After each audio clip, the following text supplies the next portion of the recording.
on va démarrer cette revue de presse avec un éditorial, celui de Ziao dans l'Inter, qui revient sur cette date fatidique du 11 avril 2011. 6 ans après, on s'en souvient encore comme si c'était hier. Douleur, regret et joie s'entremêlent et étreignent les esprits. Une date marquée par le sang des Ivoiriens et à jamais gravée dans l'histoire du pays. Fallait-il passer par là? Il paraît que toutes les grandes nations ont eu leur 11 avril, même pire, mais elles en sont surtout souvenues sérieusement et sans hypocrisie. Selon le journaliste, elles en ont tiré les bonnes leçons pour bâtir leur avenir. Et nous, voici la question. On poursuit dans l'Inter avec, on va dire que c'est une conséquence indirecte toujours de ce fameux 11 avril, l'arrestation de Laurent Gbagbo.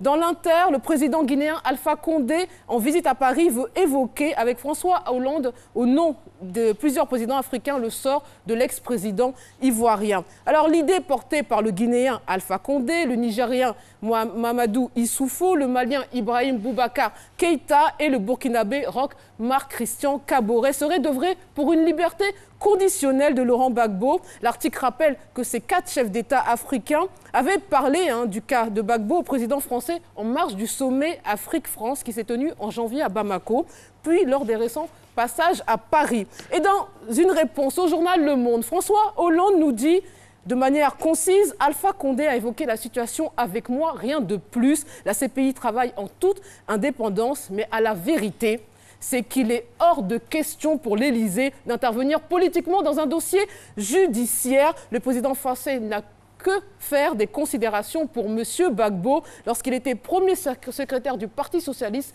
souvenez-vous, il avait d'ailleurs qualifié d'infréquentable. Allez, on change de sujet cette fois-ci avec l'intelligent d'Abidjan.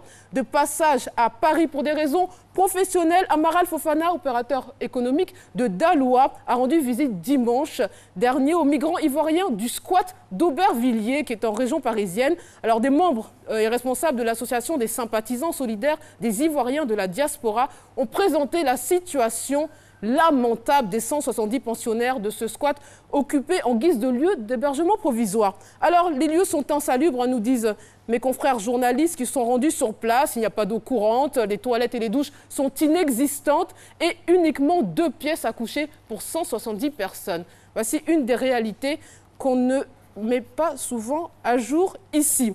Allez, on va finir avec une sordide affaire à lire dans Soir Info.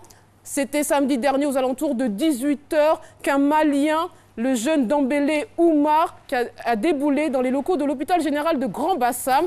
Il était affolé, accompagné de sa jeune épouse de 19 ans et de leur grand-mère, et dans leurs bras, un bébé avec toutes les parties génitales ensanglantées. Vous l'aurez compris, cette pauvre enfant a subi cette dérive culturelle aux conséquences tragiques, à savoir l'excision. La petite âgée de 2 semaines décédera des suites d'une hémorragie. Et bien évidemment, toute la famille a été arrêtée. Allez, c'est tout pour moi aujourd'hui. Je vous laisse en charmante compagnie d'Eva et Marcelin. Je vous dis donc à demain.